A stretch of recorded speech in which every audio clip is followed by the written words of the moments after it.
We welcome those of you who've tuned over. A great football game, NFL game of the season. Buffalo has done something that's only happened once before in the history of the league. 2 interception returns and 1 kickoff return for a touchdown. That's why they're up on Dallas, joining Indy and New England as unbeaten. The Patriots play in Dallas on Sunday. Dallas trying to keep the game alive. First and goal from the 4. Romo throws, and the touchdown is scored by Patrick Creighton, and now a 2-point conversion to try and tie the game. That was a great throw by Tony Romo. That one had some sizzle on it. You'll see Romo once again matriculate the coverage, looks off and squeezes it in. Nice job of opening the lane to Patrick Creighton. After 5 interceptions on the night for Romo, equaling a Dallas Cowboy record, on that drive he was 9 of 11. The Bills couldn't get a pass rush to him. They played a little softer coverage and back, and those throws got him down the field, down the field, and now have him in a position to get a 2 and tie the game. That would certainly be what you want from a quarterback, was have 5 interceptions to be able, in the last minute and a half, to go down the field and score. Yeah, and amnesia. I think that's such a key component, Tony. We sometimes forget about that. You're going to have days where things don't go well. You got to come back. There's a timeout, Dallas, so those of you who are watching the baseball game. And the biggest upset of the season comes down to this play for Buffalo. And the Cowboys go empty. No one in the backfield. 5 wide receiver look. Romo's got it. He throws for Terrell Owens, who has it taken away by Jabari Greer.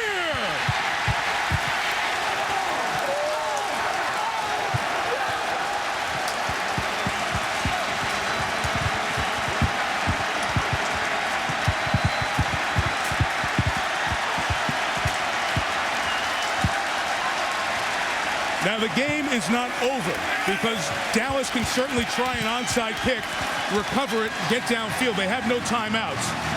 But a huge play has put Buffalo in position for the huge upset win. Jabari Greer just stays with it. It looked like T.O. was going to go up and take it down at its highest point. Jabari Greer stayed with it. He saw T.O. in his hands. He rips the ball out. What an unbelievable play by Greer. Who is essentially the 3rd option at cornerback. Greer is the AFC Defensive Player of the Week off his performance against the Jets last week. Jason Webster and Ashton Yabodi were injured, giving Greer the chance to start. Jerry Jones thought his big-ticket receiver was going to pull down that 50-50 ball, but Greer made the play, and Wade Phillips, former Bills coach, might see a disappointing night on his return to Western New York. But again, there's still time. An onside kick attempt is coming as you look at Ralph Wilson Jr., the owner of the Bills. That's the question. Is Buffalo, a trip to Buffalo, going to be unkind once again to Wade Phillips, who lost his job here some years back? Onside kick, the big bounce comes. It is a live ball and recovered first by the Cowboys, and they have it at the 47-yard line. They would need here about 12 yards. They have no timeouts left. Tony Curtis, 3rd-string tight end, makes the recovery. Discussion going on with the officials, so let's wait a second. But no time came off the clock. That's what they're talking about. Sam Hurd got in there to make the initial contact and break up the ball. A terrific bounce on the kick by the rookie Please kicker. set the game clock to 18 seconds.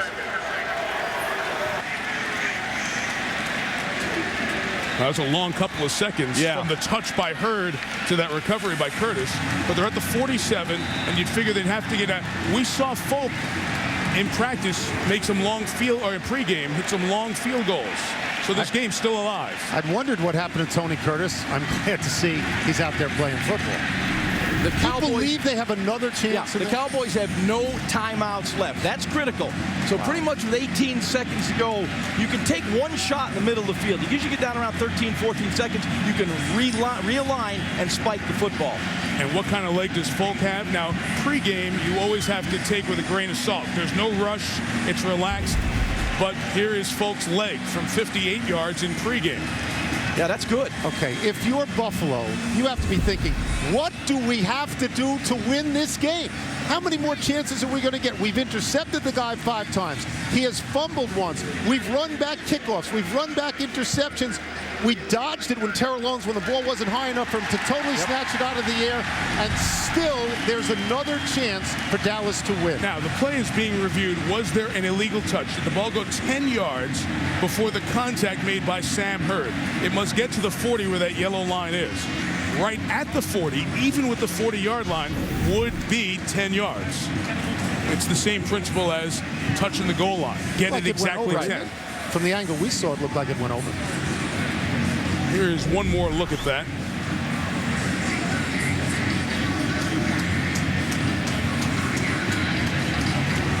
Hurd's first touch right there appears to be beyond the 40, and you have to remember that is not exactly down the 40-yard line, but it's pretty darn close. So if that's all they have to look at, they're going to say that it went beyond the 10 yards necessary. And again, this is not a challenge. Being in the last 2 minutes of a half or overtime, it is automatically called down by replay from up above. And as good as Bobby April's special teams for the Bills have played tonight, that special teams play really hurts. With no timeouts, has a chance to get in field goal range for a game-winning field goal. It's 24-22.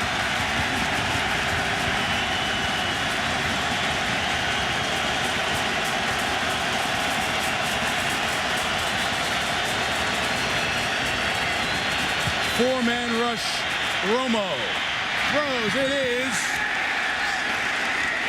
no signal yet. Caught at the 25-yard line by Terrell Owens. Caught by Owens. Clock running down. Cowboys need to get the ball to stop it. Down to 2 seconds and 1. And Dallas able to get the timeout with 1 second remaining. Prior to the snap, we will review the previous catch. Okay, the catch is going to be reviewed first, and it was incomplete. But that means we put time back on the clock. And it goes back and they get another shot. Yes, from when the incompletion happened. Let's take a look here as he has it. The first angle looked like it squirted out. Got it there. Ball coming out there. That's going to be no catch. Ball's down. Illegal catch. Did not catch it. And that is a great job upstairs by the replay booth to buzz down to Pete Morelli before the snap. That is such a hair-trigger call. And I was holding because there was no signal on the field from the officials. You can see this very closely right now. T.O. has his hands on the side of the ball. The ball comes out. It's laying on the ground. Right there.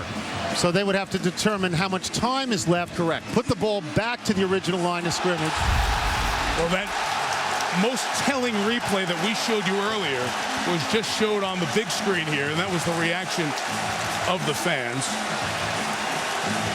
Now, if the ball is back at the original line of scrimmage, we'll determine how much time is left. You'll still be in a no timeout situation. And you probably would have run off, would you have run off enough time so that you wouldn't have time to spike the ball, and you'd have to pass it and get it out of bounds? Yes, if the time is run down, correct. Tony Romo is down speaking with the two officials who were involved in the call near where Pete Morelli is reviewing the play. So Tony's way down by the 23-yard line. I'll give you one more big screen look at it. Real close this one. You see T.O., the hands go down. He has the ball right there. As he comes down, the ball hits the ground. Then you'll see it kind of squeeze out underneath him where he lost control of the football. A bizarre sight, guys. Brad Johnson, the backup quarterback, put his helmet on, ran out on the field to talk to the officials. They're trying to say we did get the spike down before you killed the play for replay from above. The question is, when did they get buzzed by Howard Slavin, Dean Blandino, and Terry Sullivan, who were upstairs working the replay booth tonight? I've been around pro football for 34 years now as a player, as an analyst, and this is one bizarre night. Is there a full moon in Buffalo tonight? There is not.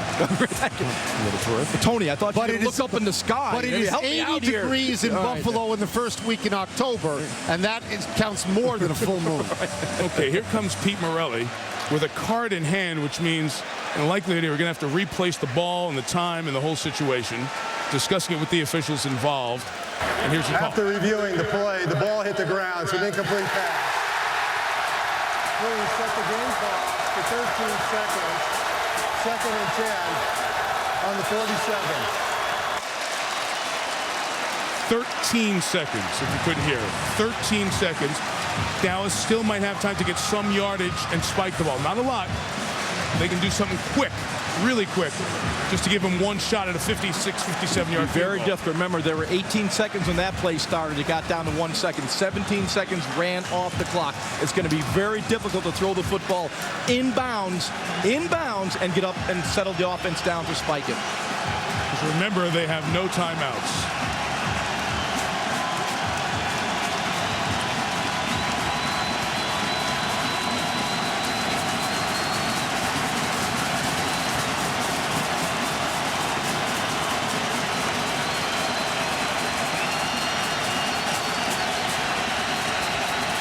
T.O. will be bottom of your screen. Patrick Creighton to the top.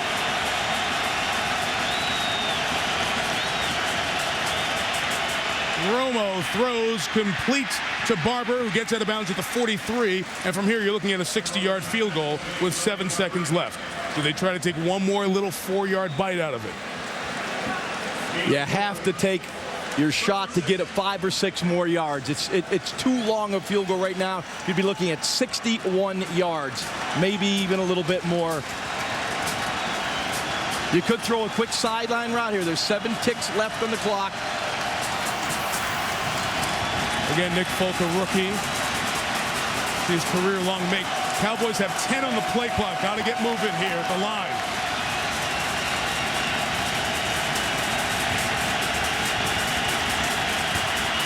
And Romo throws for Creighton, who caught it at the 35. From there, it's a 52-yard field goal. 2 seconds remaining. And very good play calling by Jason Garrett, the offensive coordinator, in his first year in that job. The only thing you want to do is give your kicker a chance. This is a good chance. You saw what happened yesterday. You saw all the long kicks yesterday. Right. All season long, the long kicks to have won games. He's got a chance. And no man coverage up there to deter that route. Folks' career long in college is 52. This is 53 for the win. Nick Folk is online. Is it long enough? The Cowboys win. But no, a timeout called by Buffalo. What? They pulled a Mike Shanahan moment and called for time before the kick. Prior to the snap, Buffalo called the timeout. Prior to the snap, Buffalo called timeout. Don't hit me. Don't hit me. So Mike Shanahan did this to the Raiders 3 weeks ago. The Raiders returned the favor to Cleveland 2 weeks ago. And it's one of those gray areas where you wait till the very last second. The coach can call a timeout, and right next to him, Dick Duran says, you ready? You ready? I'm going to give you go. Timeout, go. Wow, what a call by Dick Duran. He has been stoic all day waiting for that one. It's a great call. Yeah. And you know what? It's a terrible rule. It's a terrible rule. Isn't? No, yes, it of course isn't. It is. Why? Yeah, because Why? You do this. It's just nuts to be able, when the ball is just about to be snapped, to be able to call that time. They have to change strategy. It's strategy. It's within the rules. I'm saying it's a terrible rule. Is he going to kick it again? What do you think, Mike? Is he going to get it again? Timeout. Again for the win. Again from 53 yards. This kick is online again and again. It is good, and the Cowboys stun the Bills 25-24. A remarkable game in Buffalo. What do you have to do to win if you're Buffalo? Everything went their way, and not this. The flag is after the play. You heard Pete Morelli say that the field goal is good. Nick Folk with the "that's all folks" moment from 53. This is like last year when Arizona lost to Chicago at the end. What did Arizona have to do to win? What did Buffalo finally have to do to win? It was not to be. Unbelievable. 5 interceptions, a recovered fumble. Stroked it beautifully. T.O. very excited. Wow, what a rally by the Dallas Cowboys. What are the odds that that rookie kicker is going to do that twice in a row? From career distance, twice in a row. Tony Romo throws 5 interceptions tonight, but becomes the first Cowboy quarterback ever to have 3 straight 300-plus yard passing games. And yes, we won the game. Yeah. Jerry Jones and Michael Irvin in